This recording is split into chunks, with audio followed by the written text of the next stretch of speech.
Mac Power Users episode 488, How We Communicate.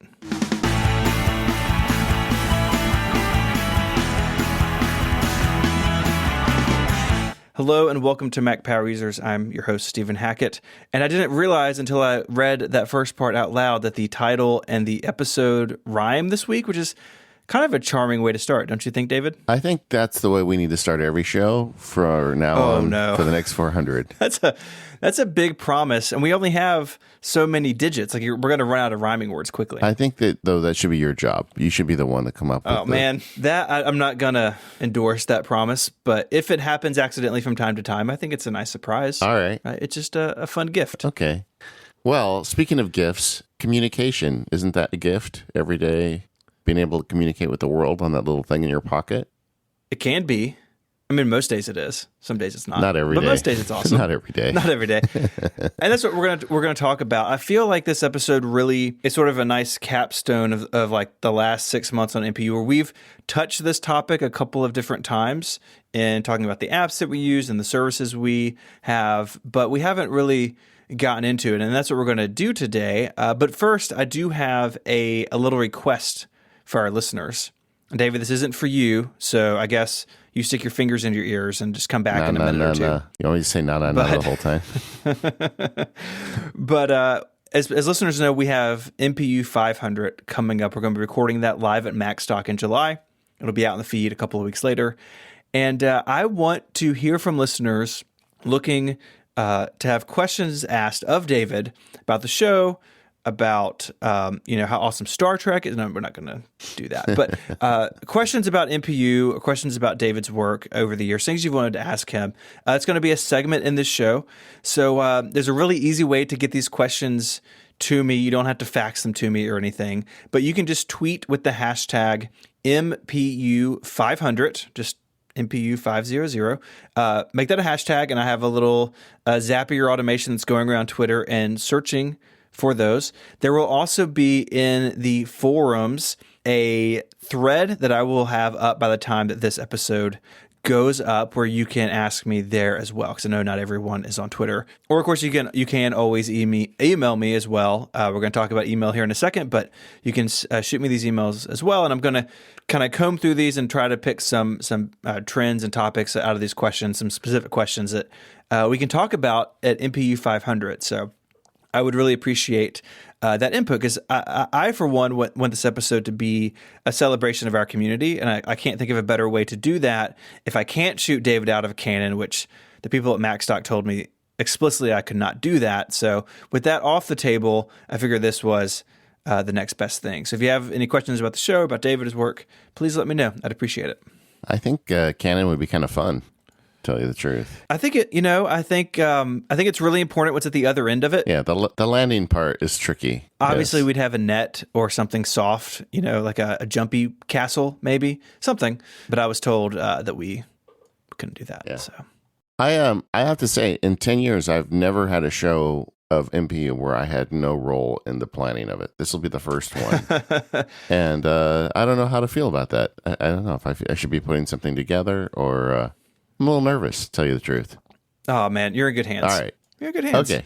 But today, I did have a role in this one. So we're talking about communications. And the funny thing is, I do think that communications and digital communications, one of the reasons why we wanted to do this show is I think both of us have thought a lot about it over the last year or so. And I know I have really changed a lot of my habits as more tools have become available, and I've thought more, I guess, in a grown-up fashion about how much communication I want to do. I think that's definitely been true for me. I think things and like systems I had in place or apps I used, even when I went independent 4 years ago, they haven't held up over time as I've added bigger projects and new shows, and just as life has changed.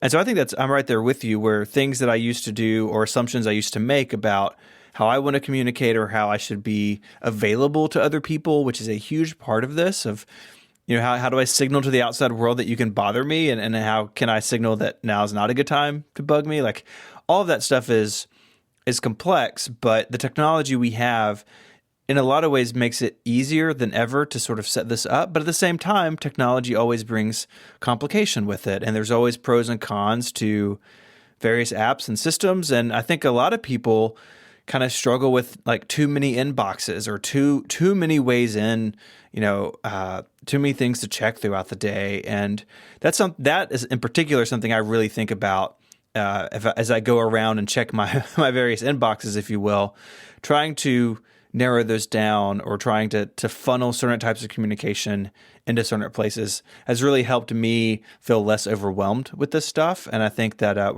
we will get into that as we go through this outline. Yeah, if you apply your Mac Power User superpowers, this is a system you can game. And I think that one of the goals of this show is to talk about how you and I have used our nerdy superpowers to try and tame the wild beast. And we've got some real good ideas, so hopefully the show helps you out. But I think to begin with, it starts with email.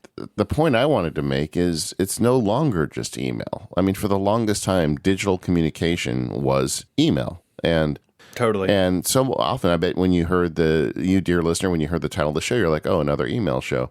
Well, email's a part of it, but one of the things I think you need to get through your head is email isn't necessarily the only part, isn't necessarily even the biggest part, and certainly not necessarily the best part. But it is a part. It's funny. I hadn't thought about this in a long time, but when I worked for the Salvation Army for a long time, we used Lotus Notes internally, which is just a real dated platform.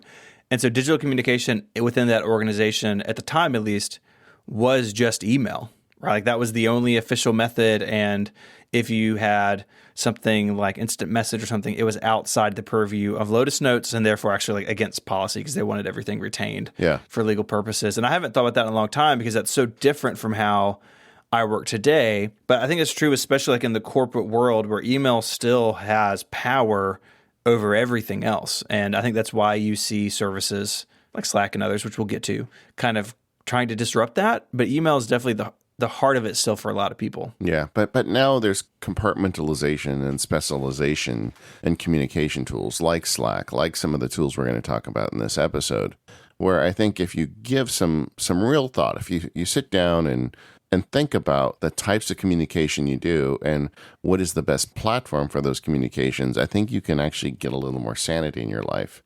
And we have strategies. But let's start with email. I mean, is email evil? I mean, that's a thought. No. I think a lot of people think that. It's terrible. Email is terrible. It's evil. No, it's not. I think email, like all these other systems, has pros and cons. I think a huge pro in email is that it's asynchronous. Yeah. When you're on iMessage or in Slack, at least for me, there is some sense of this person is going to get back to me pretty quickly. And email, at least from my point of view, doesn't have that. If someone doesn't email me back for a few hours or a few days, rarely does that enter my mind of, oh, they're avoiding me or they don't want to answer.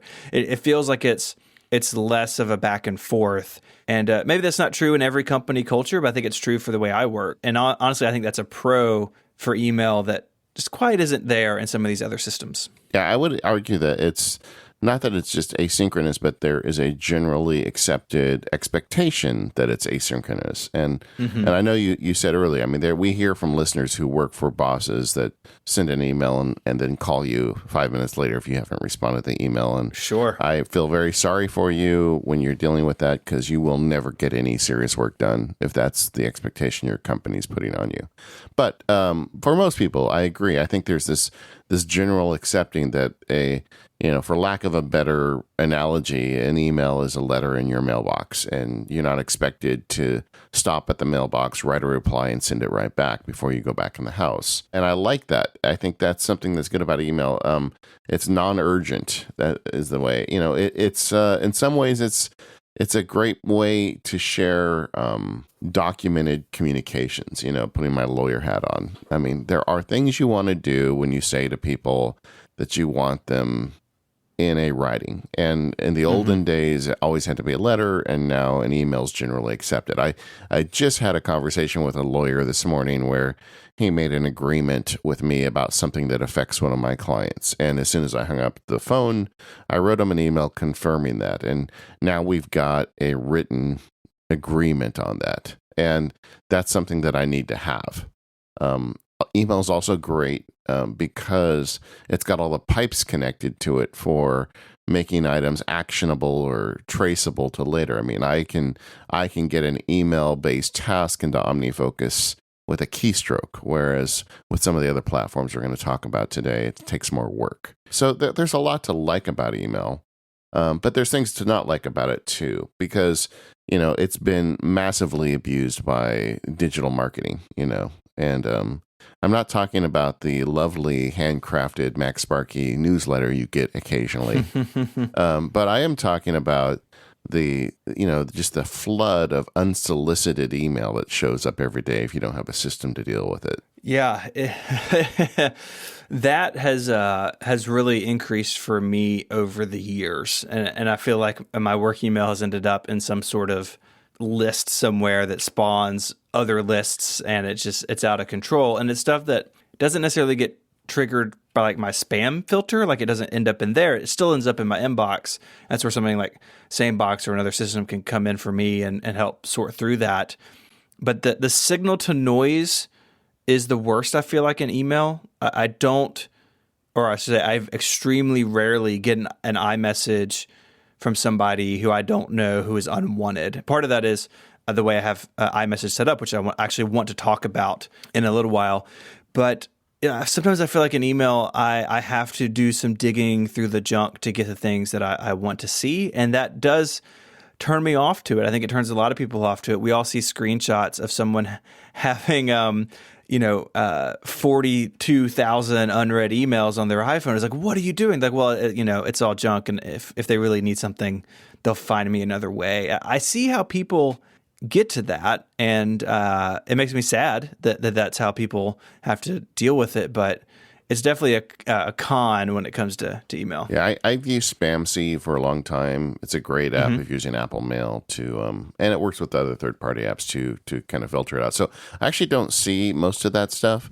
Another cool trick I would recommend if you're having, I guess you call it bacon instead of spam. It's the stuff that you've signed up for some company and all of a sudden they just seem to be sending you a lot. Make a smart folder in your mailbox, in your mail application, for any email containing the word unsubscribe. And then just take a look in there and you'll see a bunch of stuff. And then you can just sit there in front, if you've got a laptop, you can sit in front of the TV and just go through that and unsubscribe to a bunch of them. And there's a difference between unsubscribing to, a company that you normally do business with versus some stranger on the internet. Some of those unsubscribe buttons are just telling them that there's a human there and it's going to make it worse for you. But if it's a company that has a brick and mortar store that you've gone in and you've legitimately shopped online there before, you can unsubscribe to those. But yeah, so you can conquer that a little bit. But I do think email is not evil, like Stephen said. I think it's something you need to kind of master on your own terms. I think, in fact, the message throughout this episode is each one of these platforms, figure out how to make them work for you instead of against you. Mm-hmm. And with email in particular, I have, anybody who's listened to the show for any length of time knows that I go through these periods where I'm unhappy with Apple Mail and I try to figure out the best tools. But I thought maybe we're not going to make this a whole email episode, but just in this segment at least, let's talk a little bit about how we're dealing with it. Okay. And something on your list that's on mine as well is SaneBox, which granted is a sponsor, but let's just talk a little bit about how we're using it. Yeah, for me, I really use two SaneBox features the most. And, SaneBox has this really clever system where you don't have to have something running on your Mac all the time, or you don't have to forward your email to some weird account and it sends it back. It's kind of working at the account level to create a bunch of folders that have special powers. And the two I use the most are SaneLater and SaneBlackHole. So SaneLater does a good job at those newsletters. For me, I get a lot of emails of... it's a legitimate email, but it's from a press or person or a company that I don't work with, don't want to work with. It's a real email, but it's not something I want. And SaneLater does a really good job at capturing all those in a folder. And then at the end of the day or the end of the week, I can go through there and just kind of deal with them. And a bunch of them end up in the SaneBlackHole, which is a folder that if email goes into that, their tagline is like, you never hear from that person again. And that is really nice because while a lot of these have unsubscribe links, a lot of these like PR press emails that at least I get, this is very specific to me, which I apologize for, but a lot of these emails actually don't have unsubscribe links because they're just like kind of form emails sent out by, a PR rep, and they're doing their job and they mean well, and I understand that, but I'm not particularly interested. And so I can move that to the same black hole and they can email me forever. I just won't ever see it again. Yeah. And that's pretty nice. SaneBox has a lot of stuff of like, hey, if this person hasn't emailed me back in a week, drop a reminder in my inbox, that sort of thing. I don't do much of that. I don't do much snoozing of email where if this is in my inbox, but I don't want to see it. I want it back in my inbox on Monday. I used to do more of that, and I've kind of gotten out of the habit because it was a way for me to like shuffle problems around without dealing with them. And now if this is an email and I can't deal with it until Monday, I create a task for Monday to deal with it. And then it comes back around that way. So that's kind of where I am with SaneBox. Yeah, for me, it just depends. Like I will use that remind me feature with email. Like often I will send an email to someone, like I'll send a contract to a client and I will send a reminder like, 1 week at sanebox.com.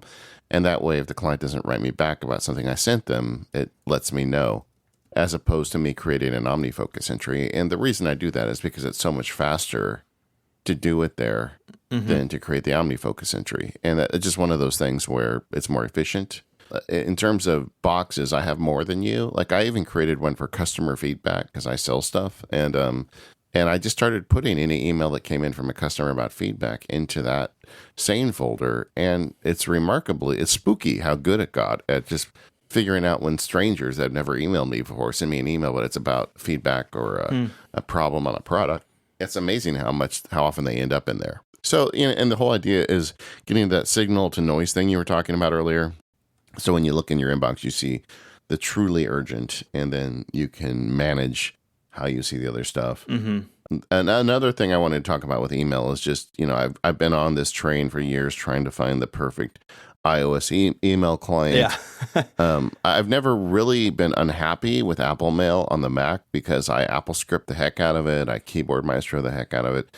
I mean, I make the app work for me, but I was never very good at finding stuff that I thought was really useful in the on the other end with the iOS stuff. So I go on the Spirit Quest. I download all the email apps, and they all make me angry. They're unstable. They have a problem.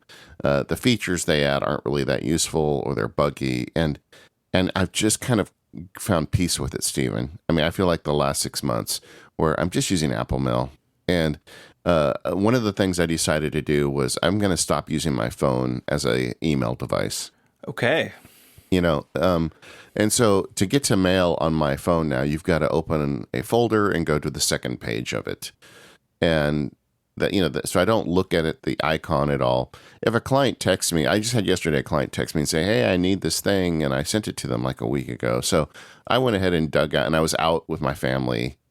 So I went ahead and dug out the email application. I found the prior email and forwarded it to her. And so I can do stuff like that with it if I get in a jam. I'm not deleting the app, but I'm just not thinking about the phone as an email place. And then on Apple Mail on iPad, I'm pretty good with that app. And I know there's features that it's missing, but I can still get what I need out of it. And this new thing coming with iOS 13 where the flag colors will coordinate is actually a big deal for me because I've always used flags on iPad. If there's something that was just too complicated to do on iPad, maybe I needed to find a link to some Dropbox file that I didn't have on the iPad or whatever, or if I wanted to do some kind of heavy duty processing on an email, maybe I wanted to get, whatever. There's some times it just doesn't make sense on the iPad. I would flag it, but now I can color sync those flags. So I can have, blue is a MacSparky customer thing, red is a legal thing. So I've got these different colors now. And I only have iOS 13 on one iPad, but I can already see the benefit of being able to color the flags and then just, archive them. And then I go back to my Mac and clear out those flags by the end of the day. That is exactly how I use flags. So I very rarely set a flag when I'm on my Mac. If I do, I'm getting ready to leave the office, and this is something I need to take care of.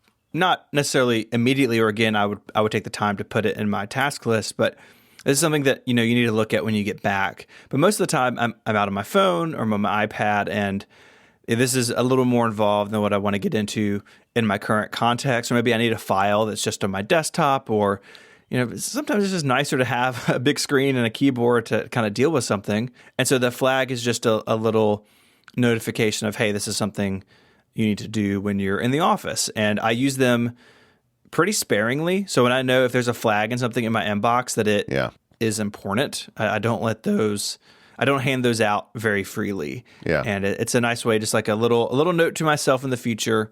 Hey, this is something you need to deal with. Yeah. Another really cool trick I use, and I'll put a link in the show notes. I have an Apple script. I actually got the idea from a listener. So I have an Apple script where it's programmed into TextExpander. So if I just type ELINK, E-Link, in any place on my Mac, it embeds a link to the currently selected mail message. And I find all sorts of uses for that. Like a lot of times I will log communications over some, legal matter I'm working on. I'll have an Apple note that says, I'll log in there. Hey, I talked to this guy about that or whatever. And often it'll relate to an email. I just type E-Link. And I know you could drag and copy it in and whatever, but just having the ability to embed a link to that mail message anywhere is really useful. I do it in OmniFocus. I do it all over my Mac. Mm-hmm. Same. And it's really nice to have that. I want to take a look at, because Siri Shortcuts is quite a bit more powerful now. I want to see if I can build something for that for iOS 13 to have a similar function where I can drop a link anywhere. And I do that's another reason why I use Apple Mail, because I like the Apple Mail message link system. When you go to these third-party apps, you have to use their app on the Mac in order to get those links to work. And I don't want that. I want it to work anywhere I'm sitting. Mm-hmm. So anyway, I feel like I'm in a good place with email right now, frankly. I've got some great automation stuff I've put together over the last couple of years.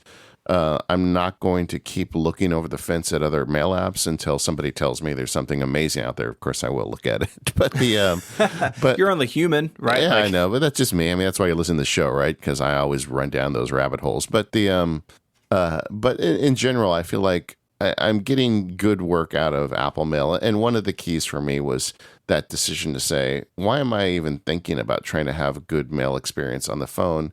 The phone keyboard is terrible for email, so why am I even thinking about it? And it really, when I really thought about it, I'm like, I almost never write mail on the phone anyway. It's not like it was a big decision that I was a serial email person on the phone. No, I never really did it. I spent more time thinking about having a great app on it than actually doing email on the phone. Yeah, for me, the phone is kind of the first line of defense when it comes to email, and I only have notifications on for a select number of VIPs. David, you are one of them now, as we spoke about recently. Yeah, I felt much better when you said that. And so I haven't abused it, right? I haven't abused it. No, I've gotten no email from you. But so it's not something that I necessarily answer a lot of email on the phone, but I do sort of monitor it. And if something comes in that needs to be addressed, at least I'm aware of it. And that's more of a fear of missing things than necessarily like nothing bad has happened, but I kind of like having the having that first line. I thought it was interesting when we got the mail from Apple about going to WWDC. I didn't see it for several hours, but I called you and you had already seen it. Mm-hmm. You were on top of it. You had a better system for getting that stuff. I keep mail open all day. I know there are people who sort of preach that you should have mail open, for 10 minutes at the end of every hour, or from only between 3 and 4 p.m. And the reality is, like, the way Relay works, I kind of need to keep my eye on my inbox. And, I take pride in if we have a listener that has a problem with their membership or something, how quickly we respond to those. And that's me. If you have a problem with something with Relay, it comes to me. And so I keep a close eye on that stuff. And that does mean that when something like an Apple Press invite comes in, that I'm freaking out basically way sooner than most other people. But now they're a VIP for me. I don't know if that VIP will ever get triggered again, but I'm ready, baby. I'm ready. If you're listening, Apple, I've made you a VIP. So just, if you ever want to invite me again, that's cool. No, I did the same thing. I was like, yep, this is a VIP. And like, if it ever happens again, I will know immediately. See, I feel like you and I are kind of on the same page with email. One thing we didn't really talk about, I don't know how much there is here, but, I have specific accounts. I have a personal account, I have a Relay FM account, and then I have an account for like my blogging and YouTube and sort of other stuff. I'm very careful when I send email that it goes from the right account. I don't like mixing things in between the inboxes. And there are a lot of people, depending on their context of me, if they just work with me in my Relay capacity, they don't know my other email addresses. I deal with them only from my Relay address. And I'm sure that's important for you with the law stuff as well. Now, and that's another reason why I like Apple Mail, is that it actually uses some intelligence to address emails from the appropriate account automatically, and it's usually right. Mm-hmm. But when it's not, I've set up a super keyboard shortcut. It's another post on MacSpark, and this one goes back like probably over 5 years, but I have a simple keyboard shortcut that just changes the from account. So if I look up and I'm writing a legal one and it's got the MacSparky address, I press one keyboard combination, and then it readdresses the email as from my legal account. And just I wasn't finding simple ways to do that in the third-party apps. And even though they had some cool tools, like the stuff I need to actually get my work done, it was actually more complicated. Sure. And we gloss over VIPs, but VIPs are great. If you're using Apple Mail, you should use VIPs. And let's just leave it at that. But, so I think we're both pretty happy with email at this point. And it is a communication tool, but it's not the only one. This episode of the Mac Power Users is brought to you by Squarespace. Make your next move with Squarespace. Enter offer code MPU at checkout to get 10% off your first purchase. Squarespace lets you easily create a website for your next idea with a unique domain, award-winning templates, and more. Maybe you want to create an online store, a portfolio, or a blog. Let's just say we're done with that nonsense where somebody charges you thousands of dollars to make a mediocre website. I had an attorney friend recently call me. He was complimenting my website for my law practice. He thought it was really great. He wanted to hire, I'm holding up air quotes right now, my guy. He says, I need your guy. Yeah. Because, my website's junk. And he paid $12,000 for his website, I asked, and it was garbage. It was like, one of those things where we are results oriented, blah, blah, blah, the whole thing that you see at every lawyer website. And it's all noise and no substance, So anyway, I started talking to him. He lost his mind, He's like, wait a second, what's going on here? So I told him, no, it's Squarespace. With Squarespace, you get award-winning 24/7 customer support. You can get the domain name right there. So you just go to one place. It's all connected. And they've got those award-winning templates that are beautifully designed for you to show off your great ideas. Often when someone goes through the Squarespace awakening with me, I will sit down with them and show them how to do it. My buddy actually just logged on, set up his account, and like in a few days, he called me and said, hey, go check out my new website. And he had done it all on his own. This is not a nerd. This is not somebody who listens to Mac Power Users, but it doesn't matter. Squarespace, anybody that can turn a computer on can honestly build a website with it. It's great. And when you decide to sign up, use the offer code MPU to get 10% off your first purchase of a website or domain and to show your support for Mac Power Users. In fact, I had him use MPU because I know my buddy's also kind of cheap. And even though he doesn't listen to the show, we totally got credit for it because he used MPU and he got his 10% off. But he made a really nice website, and you can too. And whether you're building one, like I said, because you're having a new baby or you're starting a new business, Squarespace can handle it for you. So once again, that's squarespace.com/MPU. The code MPU to get 10% off your first purchase. And we thank Squarespace for the support of this show and all of Relay FM. Squarespace, make your next move, make your next website. Okay, so let's talk about messaging. And I think this is sort of a broad topic. Maybe we start with kind of where we see iMessage and like Apple Messages stuff, and then move on from there. Can I ask you a question?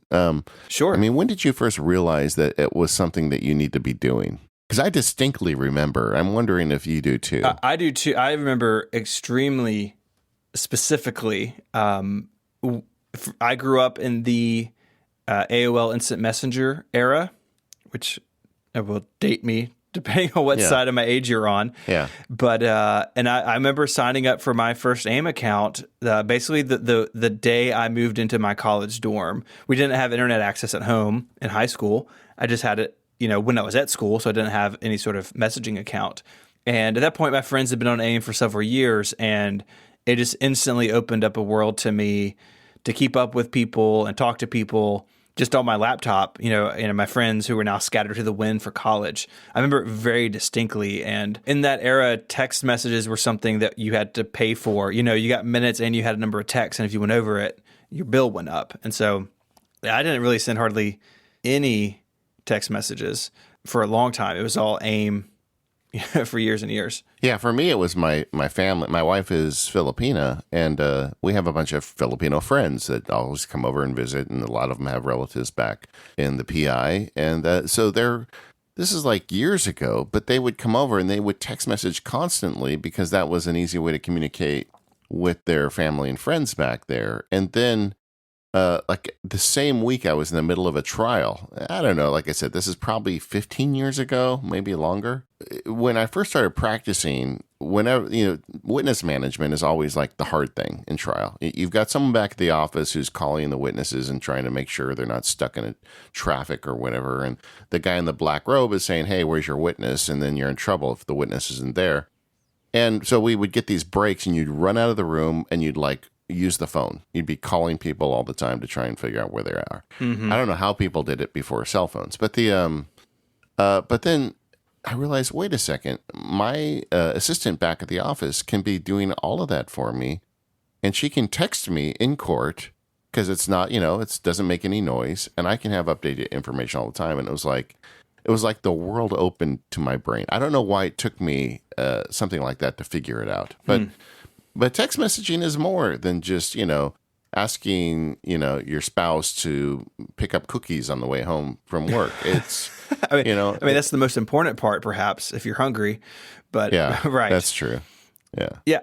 People my age, and probably older than me too, things like iMessage or SMS text messaging, that's the default for a lot of people. My parents' age, like, if you look at my call history, it's mostly my parents. It's not my buddy from college I keep up with. It's not my brother who's the same age as me. It's a generational change, I think, for better or for worse. That's an argument for a different time, I think. But yeah, iMessage in particular has really made that even stronger in my mind because it gives you those conversations on your iPhone, on your iPad, on your Mac. Messages opens at login on my Mac, and it stays synced up. And there are some people in my life, like I communicate with them online 100% over messages. And if we go to have lunch, we've scheduled that over messages, right? We don't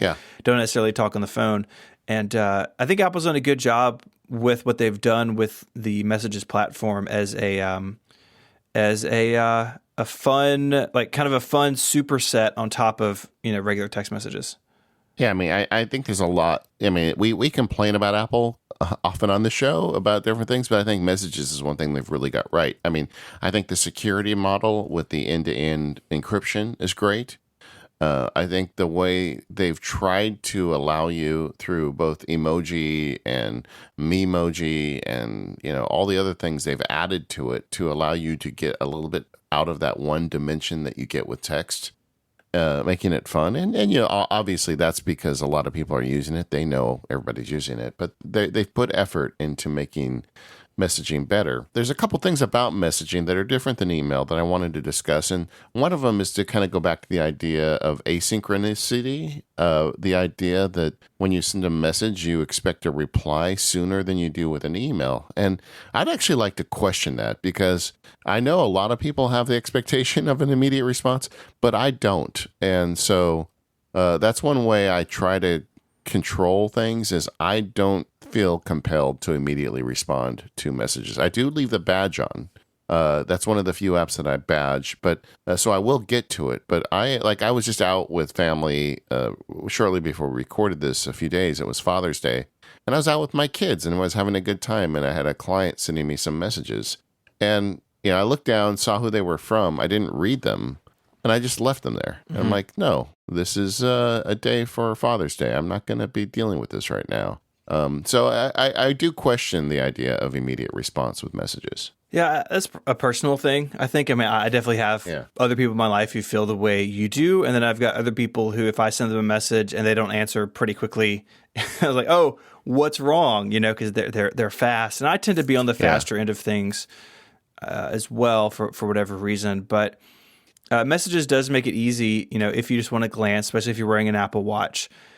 Messages, I think, is really powerful there because you can just kind of keep tabs on things and then move on. I totally agree. And I guess the point I'd make, I don't think there's a right answer here, but you should be deliberate about your answer, whether Messages is something that you respond quickly or something that you feel comfortable not responding quickly. Mm-hmm. But, give some thought to it. And I really like the idea of using Messages, particularly with friends and family, like with the communications Stephen and I have related to. We have two kinds of communications. I mean, we're buddies, so we communicate about friend stuff, but we also are partners in this podcast, and we communicate about professional stuff. And the method we use is, and we never really had this discussion, but I think we both kind of fell into this, is if it's something about the show, we message in Slack, and we'll talk about Slack in a little bit later. We have a platform for that. But when we're messaging each other just about, friendly stuff, it usually comes in Messages. Mm-hmm. Yeah, I do that with several people, and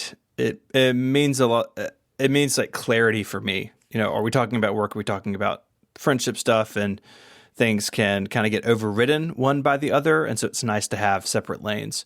Before I want to talk more about kind of how we're using Messages in different contexts. But I think one thing people really get frustrated with in Messages are things like split threads where you're responding to somebody and then all of a sudden you get another text from that person. Even though it's the same person, you sort of have two threads going on. And Apple's gotten a lot better at merging those over time.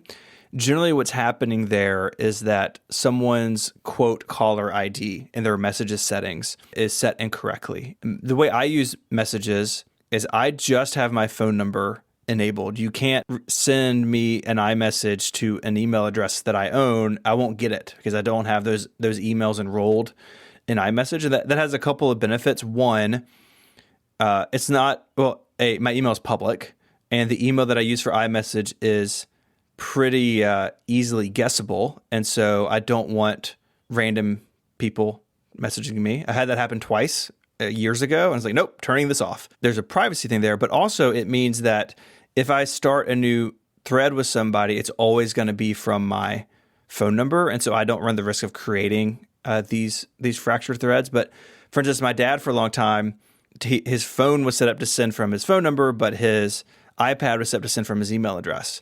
And one day I was at his house and I just picked up his iPad and fixed it. I didn't even tell him. I was like, oh, nope, done. They're all coming from the same place now. Yeah. And so that's something you can look at your settings and Messages on your phone, on your iPad, on your Mac.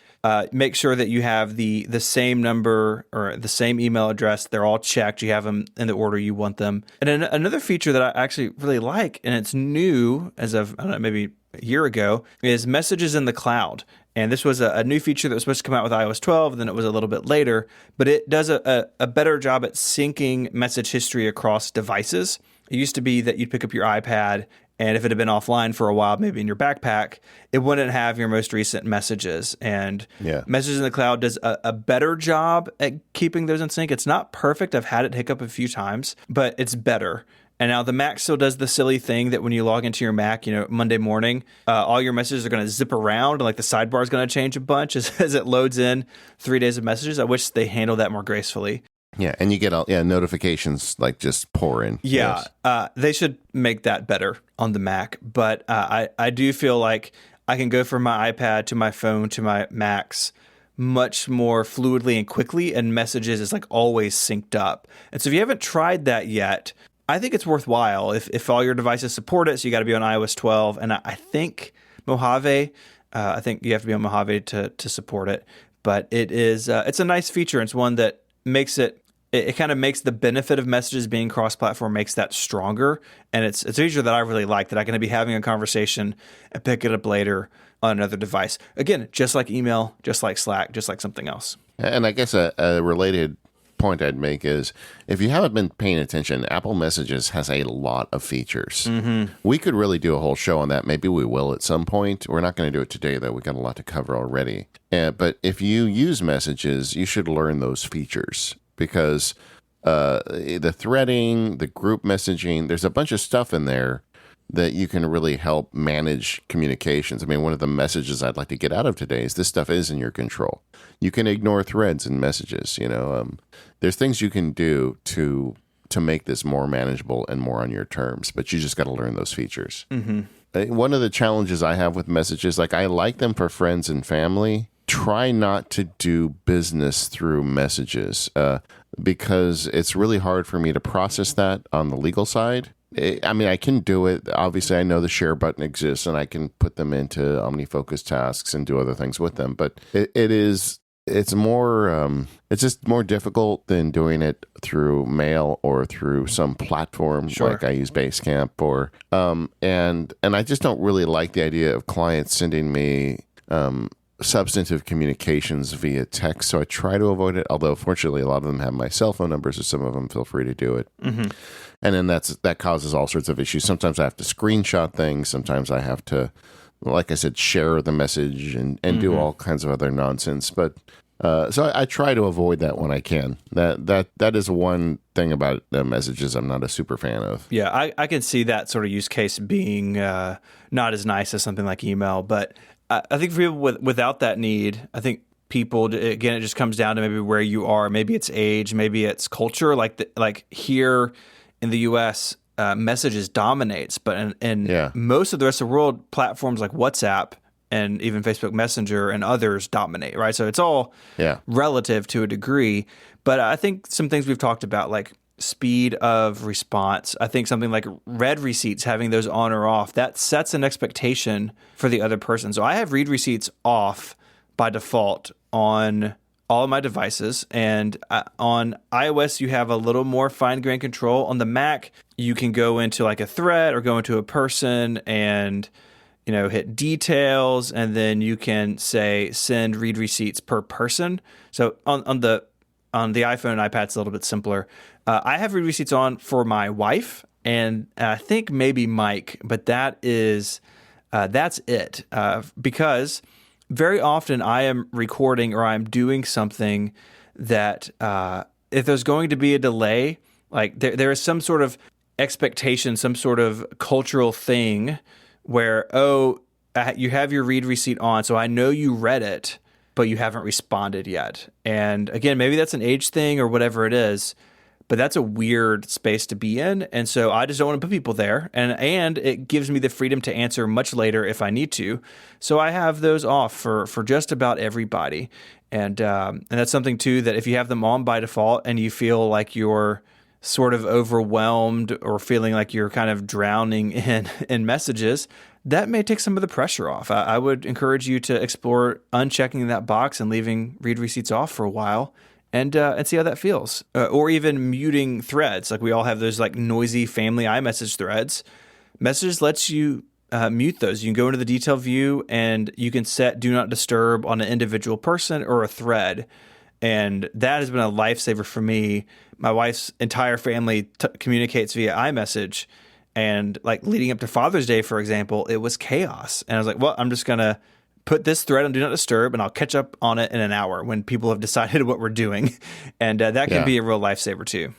Yeah. And I do think it's interesting you were talking about different generations. Like when you were saying that, I was thinking my parents' generation, they wrote each other letters. Mm-hmm. I mean, when my parents died, I found all these love letters. And then my generation, it was the telephone. I mean, in the 70s, it was every family had a telephone with like a 20-foot long cord on it, Some people listening to this show are just rolling their eyes right now, and some people are like remembering this, But you had a telephone in the house, like a 20-foot long cord, and if there's a teenager in the house, at some point the cord would go from the wall to a closet or some other place in the house where they'd be in there on the phone.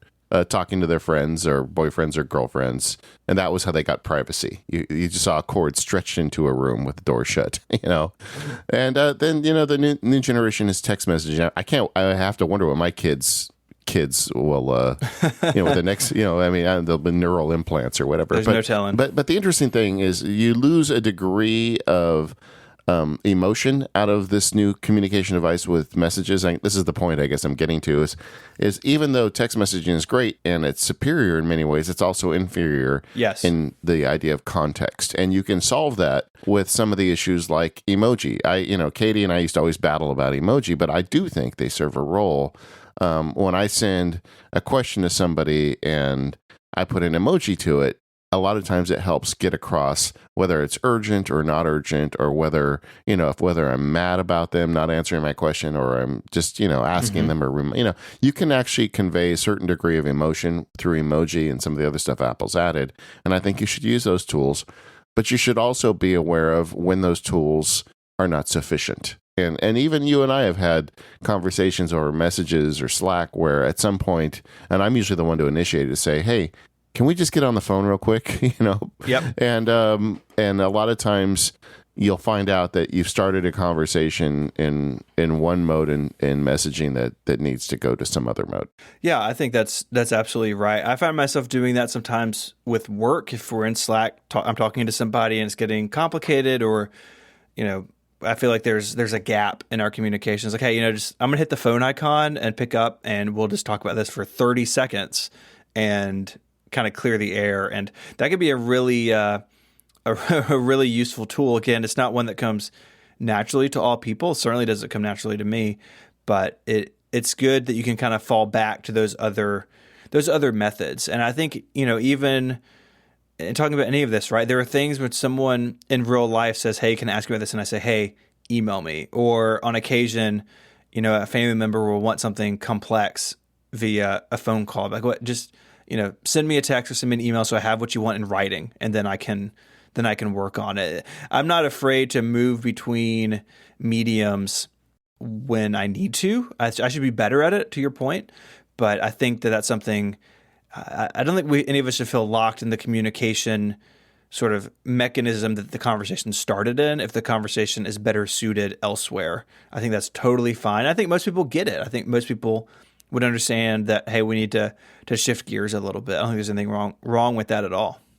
Yeah, Rosemary Orchard and I have a shorthand where, like when we're doing automators planning or just maybe just talking about life, if we get to a point where one of us says, you want to do a call, if the other person is available, they just call.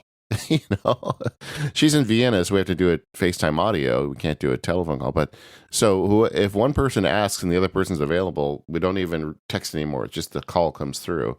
And I don't know how we got started doing that, but it's nice. It's kind of a shorthand way to get to transition.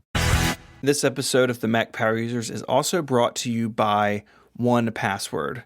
1Password is an app and a service built for today's world, a world where we have countless online accounts, we have online banking to Twitter and everything in between.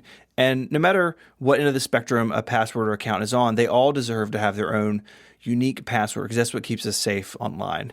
That's where 1Password comes in. It can create strong, unique passwords that you don't have to remember, because if you log in with 1Password, whether it be on the Mac, whether it be on an iPad with Touch ID or an iPhone with Face ID, all your passwords are there, safe and secure, just waiting to be deployed by you. You don't have to have them in your head, because 1Password, it's got them all ready for you, ready to jump into action at any time.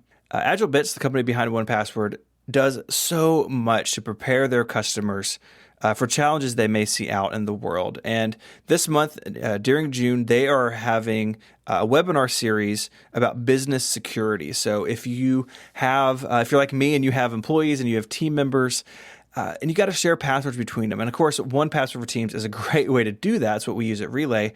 But there's a lot of everyday nuts and bolts type of stuff that goes into security.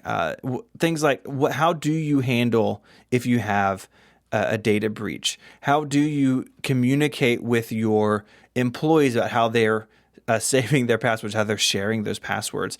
And this webinar series is doing a great job walking through some of those things. What happens if a employee somewhere gets malware on the notebook? Do you have a plan for that? That's not necessarily password management, but it's security management. And 1Password cares about that too. Of course, 1Password works on a wide range of devices, like I said. So I can go from my iPad to my iPhone to the web to my Mac and back and have my passwords with me. One thing I just added to my 1Password just the other day, my license plate renewal came up, and I realized that I actually didn't have the VIN number of my truck written down anywhere, which is handy if you need a repair or something happens to it. It's a good number to have around. So I created a new secure note in 1Password, truck, year, make, and model, the VIN number, my license plate number, and then the date of my registration. So next time I need a little bit of that information, I have it safe and secure in 1Password in that secure notes section. It's super flexible for all sorts of things. Head on over to onepassword.com/MPU to learn more. You can learn about personal accounts, or if you have a team, or 1Password for families, which I use at home to share this information with my wife. So that VIN number note I just created, that's in a shared vault. So if my wife needs that information, she has it too. So you can learn about all that stuff at onepassword.com/MPU, and you can sign up for a free 30-day trial. When you do sign up, you'll get 20% off. Once again, that's onepassword.com/MPU. Something I've become way more intentional about the last couple of years is separate platforms for specific types of communications. I think partly because of the problems with clients and text messages, I began to look for just additional places to go. And for instance, Relay, your company, has a very successful Slack installation where all of the hosts and the people who do the back-end administration, and we all have this watering hole we can go around for communications related to the business of making podcasts for Relay. Yeah, it has become my workplace. Really, if Slack is open on my computer, I'm at work, and it's really nice to have a single location where this used to be scattered across email accounts and iMessage and everything else. Yeah, it's great. And I like it. And, I've got some other Slack installations. At one point, I toyed with the idea of putting the law practice on Slack. And I've been, talking off and on about Basecamp on the show now for a few months. Mm-hmm. But the reason why I went Basecamp is that you can create basically a separate project for each client or in each client matter. And it's kind of built in a way that's very easy to isolate different things. So like client A doesn't have a shared room with client B, right. And everything's kept independent, and it works great for that.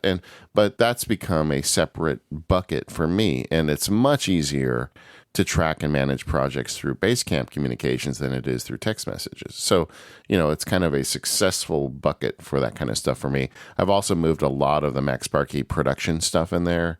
The editorial management and the field guide kind of back in, because I have people helping me with parts of that now. And it was an expensive investment. It's $1,000 to get a Basecamp for a year. It's like a one price fits all, but because I have it, I use it for a lot of things. And I'll probably renew it. I wasn't sure if I would, but I've got enough clients using it now. That's good. I'm doing enough back-end stuff. And honestly, to tell you the truth, part of it is I really like the team, the people that make Basecamp. I really like what they do. I don't know how else to put it. Well, I think I've read their books, and I just think it's the whole thing. Like there's a cool company, right? I think something like Slack or Basecamp, those are good options when email and messaging services aren't meeting your needs. Basecamp, like you said, it's project oriented. So it's not so much the river of conversation that is the Relay Slack. And really Slack gives you tools to divert that river into various channels. It's like I have podcasts here and a podcast there, but everyone is sort of in the same body of water. This analogy is really working well for me. Okay. just keep riding the wave. Yeah. Oh boy, we're good. But it's hard to break that into projects. And in Slack, the way you do it is you create a room and you kind of say the conversation is limited to this scope, but it doesn't really work as well something like Basecamp. But Slack meets the needs that we had at Relay. And I am in a bunch of Slacks. Like I've been in them for a wedding I was in a couple of years ago where I was a groomsman. All the wedding planning was in Slack, and there was a room for everybody, and then there was a room for the groomsmen, room for the bachelor party people, room for the bridesmaids, and then room for people helping clean up afterwards. And it was great because instead of having a bunch of emails that people don't look at or a bunch of text messages you can't keep up with, it was all kind of in one place. And I find those uses for things like Slack or other options really interesting. It's like Oh, yeah, that's a great way to communicate with 30 people about a wedding. And I think people who are using Slack outside of, oh, we have a business and we've talked with our, coworkers. That's some of the most interesting stuff happening on Slack's platform, I think. No, I agree. I think it's really good for, I guess, for lack of a better term, herding cats. When you've got a bunch of people and it's very easy to go off on tangents, you can create little side rooms for those tangents, but also keep the main thread going forward and keep the work getting done. And in addition to using them for work, I think they could be good for social things as well. But you're right there. In my head, there's a clear distinction between the type of project management I can do in Basecamp versus the type of ongoing communication I can do in Slack. Like you and I plan the shows outside of Slack. We talk about planning in Slack, but we do the actual outlining somewhere else. And I think if you're looking for that place to have the communication lines open, that's what it's good at. It's far superior to trying to do this in messaging. Creates a record. It's superior in almost every way for like that type of communication. We've talked about this before, but you can bring in data and like other information from outside websites into Slack. So if you are working with a team on social media and you want a record of all the tweets that get sent out by the company, whatever, you can bring those into Slack and into the conversation. And that's something that other things just can't do. Like you're not going to get that in mail or something else. Yeah. And so it's one area that Slack kind of stands above the rest, I think. Yeah, there's a reason why they're so successful. Yeah, very successful. A couple others I just wanted to mention briefly that I use. One is GroupMe. It was independent, but Microsoft bought it a couple years ago. And it's similar to iMessage in the sense that it's mostly text-based and it's cross-platform. So you can install GroupMe on an iPhone or an Android phone, and they have a website that's pretty okay. And I use that for a group of friends in real life. They were kind of using it for something else, and we just sort of ended up there together. I can attach images and do all the kind of iMessagey type stuff. It does have a couple neat features, though. You can create polls within GroupMe to say, hey, we're going to go to dinner. Do we want tacos or do we want to go to Waffle House? And you can kind of vote there in a poll. You can favorite items for later. So it has some nice stuff even above iMessage.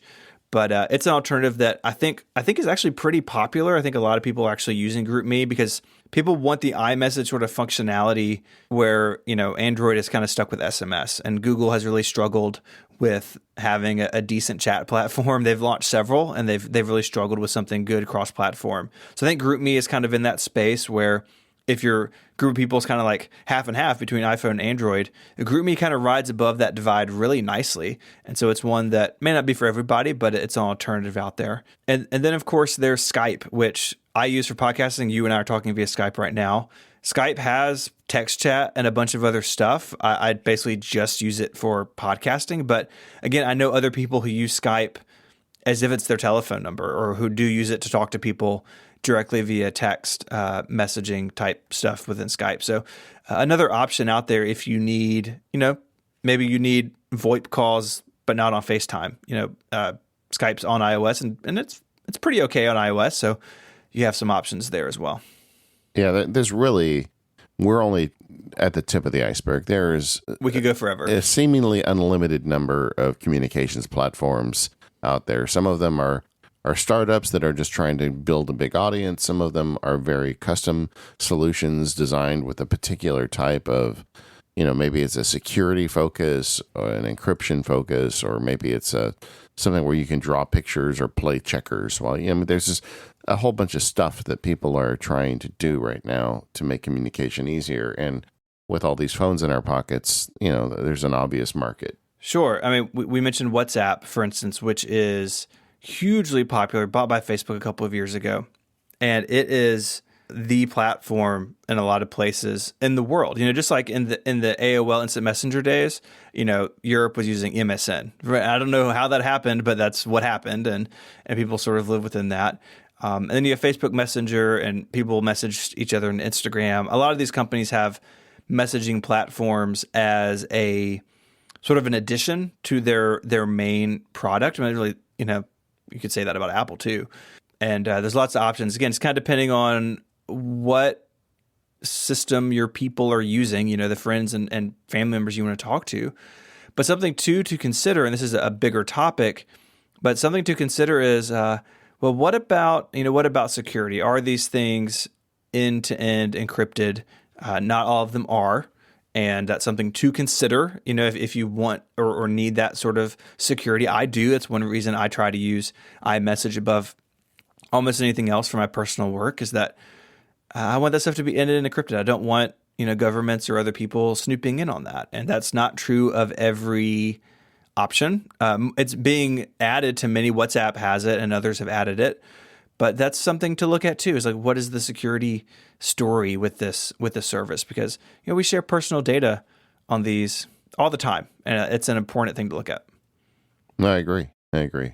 Let's talk a little bit about controlling, because we've talked about these forms of communication we're using, but the underlying problem is how intrusive they can become in your life the more of these you adopt. So let's talk about controlling notifications for a little bit. Okay, yeah. This is a deal where it's very dependent on the device you're on. So there's 3 knowledge base articles in the show notes, one for iOS, one for Apple Watch, I think I get one for 3 Mac beats. OS. You get 3 looking bells, right? at your...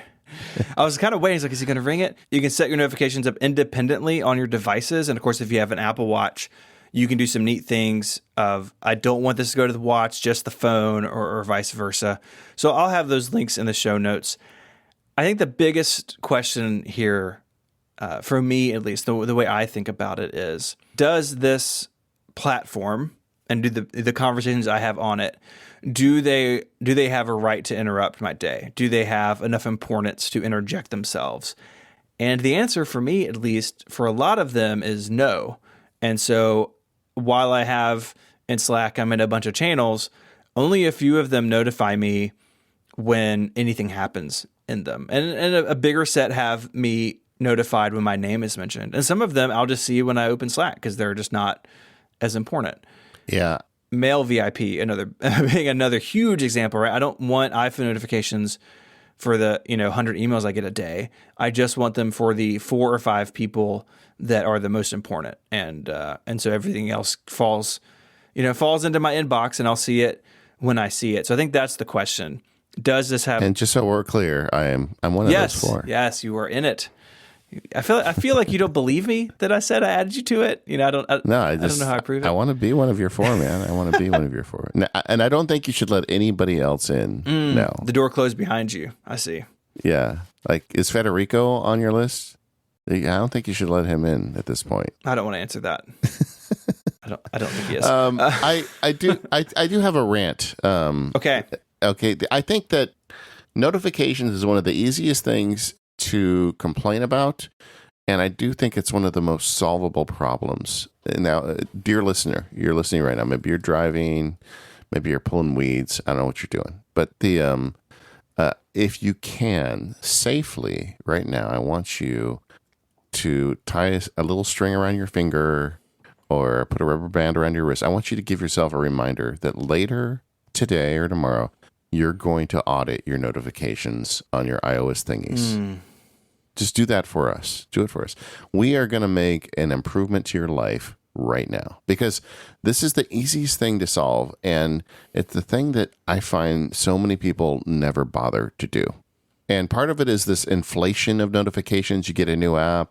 It says, hey, can I give you notifications? Because Apple makes them ask. And you're like, oh, yeah, you're a new app. You're going to help me out a lot. I'm cool. You can notify me, right? And then you add another one the next day. And suddenly you've got all these things notifying you. And you talked about notifications. I like to think about it as a person walking into your office and tapping you on the shoulder. That's about what it is, right? This is not a trivial thing when you get these notifications.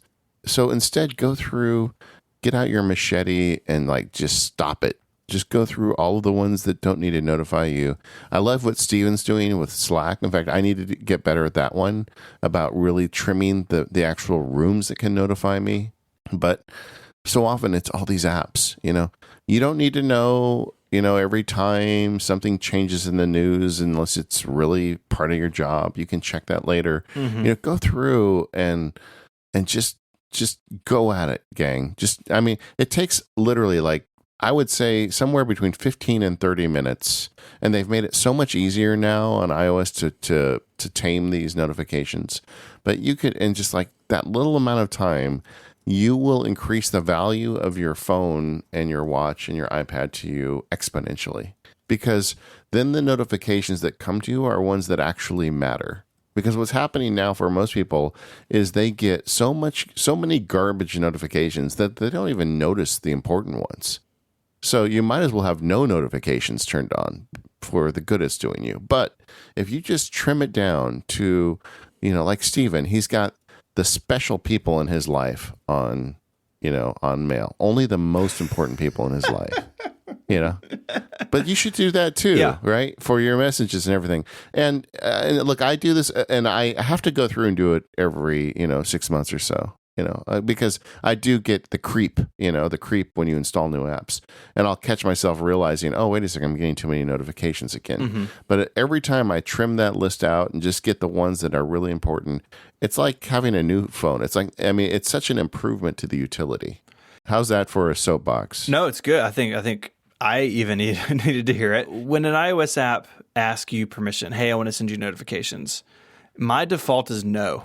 And that alone just keeps new stuff from coming into the system. It's hard for me, man. It's hard for me. They're new apps. I think it's going to solve all my problems. Yeah, it's never going to solve your problems. And then if I need it later, or I realize that, oh, okay, I see how this app works, I see what it wants to do, then I give it a shot. It's just something that takes some tending. I like that challenge to go through and to prune every once in a while. And I think that's even something you could have in as a repeating task, once a quarter, once every 6 months.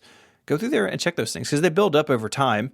And I will say iOS is there's a lot of options, so you can deliver quietly. So it's just in the pull down like notification screen and not on your lock screen. You can say badges, no badges, sounds, no sounds. There's lots of options. And on the Mac, most of those options exist. I think in Mac OS, it's a little more clunky to adjust those things. But you can do it there too. If you're tired of those banners coming in the upper right-hand corner while you work, go into notifications and system preferences and look around and see what you can pare back. And the result of it is not that you're going to have fear of missing out. The result for me 100% of the time is I have more focused work time, and those things will be waiting for me when I go make my rounds, and that's totally fine. Yeah, instead of playing Crossy Road, let's make an imaginary game in your head. We're going to call it Notificationator. How's that? I like that. All right. It's already in you don't have to install it. It's already on your device. All you got to do is go to the notification screen and see how many you can kill in, a 5-minute session. It's great. I'm going to get a high score this week, man. Okay. I'm going to go through and knock down a bunch of them. But it is a thing that you get that benefit, but then I know I drift back into getting too many notifications. So think about it. And one of the things they do with iOS now is you can actually kill the notification at the notification level. Just swipe all the way across, and you can kill it right there as they come in. So you can be playing that game all day. It's a good game. I like that. This episode of the Mac Power Users is brought to you by TextExpander. TextExpander is the app that allows you to type just a few characters in on your keyboard and have it autofill to a bunch of text, but it's just so much more. In fact, without realizing TextExpander was a sponsor today, I've already referred to them 2 or 3 times in the show with cool TextExpander snippets that I've written and published. Because with TextExpander, you don't just fill in your cell phone number, although you can do that. You can also run scripts and automate your devices. It's now available for the Mac OS, Windows, iPhone, iPad, and now Chrome. It makes editing snippets even easier with their new visual snippet editor. I was just talking to someone at WWDC that had a snippet, and then they were saying the only problem with my snippet is I have to go in and add the date every time I create it. I'm like, wait a second, you don't need to do that. TextExpander has these great tokens. You can puts in the current date and month or time or whatever you want. When I send out my invoices for my law practice, the subject line always says Sparks Law Invoice. June 2019. Do you think I'm typing June 2019? I'm not a sucker. I have a TextExpander doing that for Good. me, Yeah, so the snippets work everywhere you type, so you can use it in your email, Word. You can use it in Slack, Stephen. You can use it with your web browsers and more. A bunch of companies use TextExpander for Teams. I heard from some listeners up at WWDC that are successfully using a company account with TextExpander, and they've automated all their customer support. So every person that gets a customer support email gets the email text that's written by their best writers. And when they make updates, it just automatically updates everywhere throughout the company. They love it. Super useful. If you love telling people about TextExpander, they now have an affiliate program, so you can earn a little extra. Share the love, get some cash for that. And show listeners get 20% off their first year. So go over to textexpander.com/podcast to learn more about TextExpander. It's a great company with an amazing product. Also, check out some of their cool web posts. They've been doing a lot of posts lately about good ways of using it. Lately, they did a presenter series about coding in front of people. We'll put a link in the show notes for that.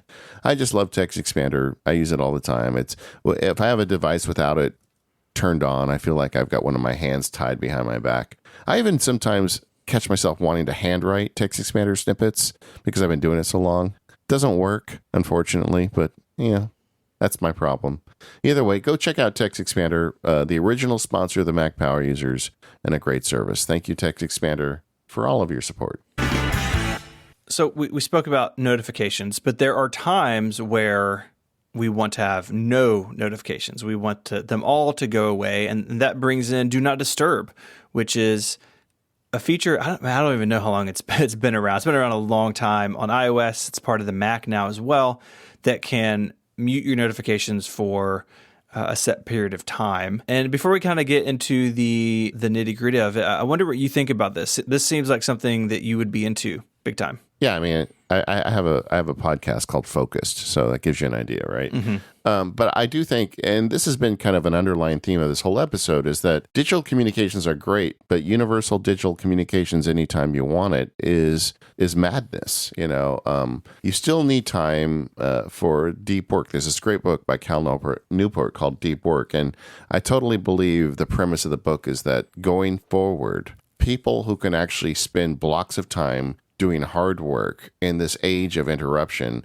are the people who are going to succeed. And I'm trying to figure out a way to convince my teenagers to read this book and understand what it's telling them, but it's so true. And all the stuff we've been talking today, all the cool stuff you can do with communications, can be an interruption for that. So Do Not Disturb for me is something that it's a necessary tool.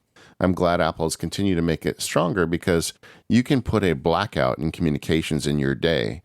And I do it surprisingly often where I just need to get stuff done. And this Do Not Disturb feature, if you're not using it, you're missing out, because this is a great way to kind of cut yourself off from the world once in a while and do your deep work. It's kind of like in the old days where you would go and shut your office door and people wouldn't come in and bother you. And now in our virtual work environments or our mixed environments, it is a great way to shut the world away. And so there are a couple of ways you can do this. Of course, you can just go in and turn it on in Control Center and just turn it off manually if you want. But iOS does have some nice options. You can set it for 1 hour. All these are, by the way, are hidden under the 3D touch, force touch, haptic touch, depending on what device you have. Long press in iOS 13. Yeah. It's going to be a long press now. So, but just I don't want this to be taken lightly. Steven said you can do it anytime from Control Center. You can do it anytime from Control Center. Think about that, right? I mean, the next time you got to get your report done for work, or you promise a client something, or you're writing something to turn into school and you're on a deadline. Anytime you want, gang, swipe down to Control Center or up, depending on your device, and just tap that D&D button. Mm-hmm. Just tap it. It's great. It's like the world is off of your back, and right. So you long press it. I think this started with iOS 12 or 11, but it's great because, the problem, I think one point of resistance people have is, well, I'll press it, then I'll forget to unpress it. And then important calls will come through and I'll forget to take them. But you can say, no, just give me an hour, or say until this evening, or until I leave this location. You're walking into the movies. Don't be that guy with your phone going off in the movies. Just hit the D&D button and say until I leave this location. And then when you walk away, the robots in your phone will say, he's no longer at the movies. Turn it off, or the one I really like is until the end of the calendar event. If you like to use your calendar, block scheduling like me, just set it, okay, I've got a 2-hour block here to do substantive work. Until that block's over, D&D is on. I use that one every day. That's a nice feature, and iOS will do what it can to surface those on the lock screen in the Siri suggestions. Like, it looks like you have an event. Do you want to enable Do Not Disturb until it's over? In my experience, I've had very mixed luck with those appearing. I don't know how to make them appear. They seem to come and go as they wish. But yeah, it's not aggressive enough. I wish that it was more. I do too. I wish the system threw that at you more often. It just doesn't do it enough. Yeah, and it may be that my location doesn't change very much, and so it's got less to kind of learn what I'm doing. But in fact, the only time I really see it consistently is if I go see a movie. My phone will buzz in my pocket, and I pull it out like, do you want to have Do Not Disturb on till the end of Captain Marvel? It's like, yes, I do. Thank you, iPhone. So it is nice when it happens.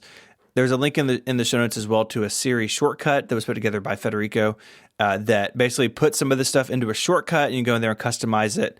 And one thing he has in there that's nice is set an end time. You can do that in the iOS settings. You can set D&D by schedule. So enter Do Not Disturb at 10 p.m. and exit it at 6 a.m. But that's every day. So if you need something a little more flexible, this shortcut can really come in handy. This is an area I really wish the Mac would catch up on.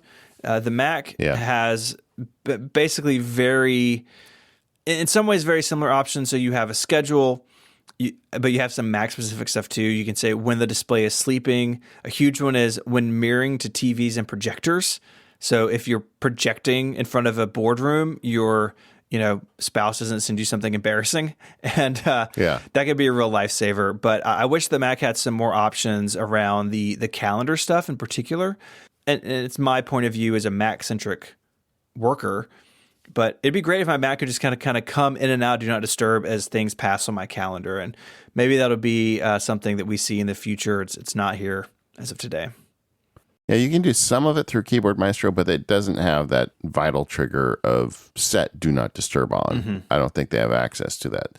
But on iOS, and I guess I'm doing a lot of cross promotion today, but on Automators, we did a show up in San Jose, and one of the amazing things about the next version of Siri Shortcuts is there are so many triggers now that allow you to work on location and like plugging into CarPlay and you do have the ability to turn on Do Not Disturb automatically through Siri Shortcuts. So if you start thinking about this, you can actually get very granular and automatic with this stuff, which is great. But getting back to the beginning of this segment, all you got to do is swipe. It takes a second, and if you're gonna change modes, you can do this with a swipe, and it really makes a difference. I think this is even, as few people that prune their notifications, I think even fewer people use strategic use of Do Not Disturb to get their work done. And, Apple's given us the tools, gang. Let's use them. You have options in Do Not Disturb for phone calls. So you could say no phone calls come through, only my favorites come through. You have what's repeated calls. And so this takes care of sort of the nightmare scenario where you've put Do Not Disturb on and someone you don't know is trying to get a hold of you, God forbid, a police officer or fire, so I always think worst case, but if they call you twice within a matter of minutes, then it will come through. So you have some really nice options around that. And then you have Do Not Disturb while driving, which is Do Not Disturb for your phone, but instead of being based on calendar or location or whatever, it's like, hey, if I think you're driving, go into Do Not Disturb mode. And you have 3 settings. You have automatic, you have when connected to car Bluetooth, and then you have a manual toggle. And I would say with this that the manual toggle, for me at least, is basically useless because I'm just not going to remember to do it.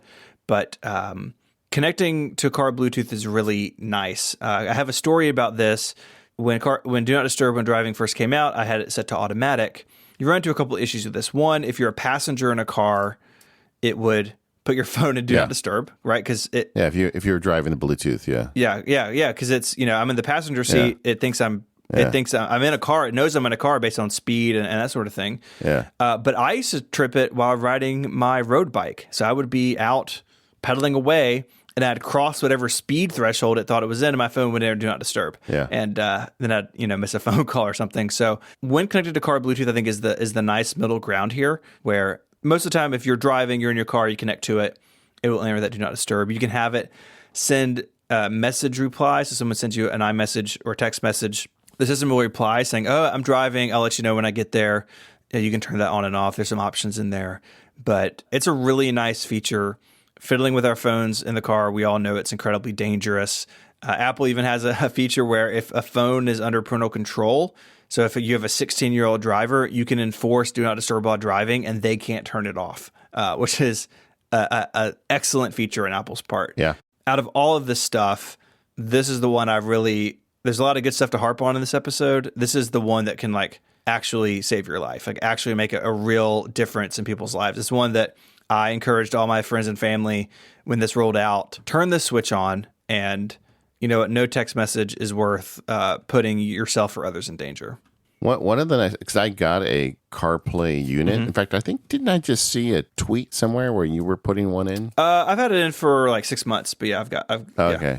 But with mine, it's, you have to plug in the Lightning port. Yeah, same. I guess they've got some now that you don't, but mine does require that. And the Lightning, the plug is in the console, the thing under your elbow, where you put your tissues and your sunglasses.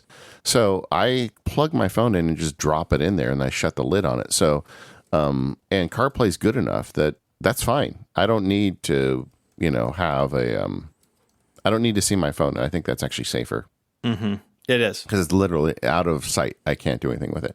But another interesting use for CarPlay, now let's just say hypothetically you've got a client that doesn't know how to take no for an answer, right? And you put it on Do Not Disturb, but they still just keep texting you for some reason. Let's say that hypothetically you turn on Do Not Disturb while driving while you're sitting at your desk.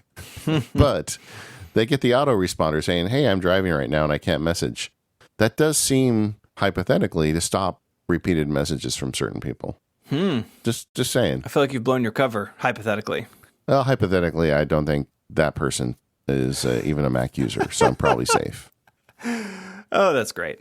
So let's wind this out talking about platforms a little bit. We talked about how the context is different with the device you're in front of. We want our phone to act differently than our iPad, than differently than our Mac. You spoke about email not happening on your iPhone anymore. We haven't really talked about the Apple Watch, and part of that is me not being an Apple Watch user, but no, how do you view this platform angle? I think the Apple Watch is inherent in this stuff for me. That's where the notifications show up. It's great. I look down, like I talked about how on Father's Day I was getting the messages from the client. I wasn't pulling my phone out of my pocket. I would just see the taps on my wrist, and I'd look at them and just ignore them.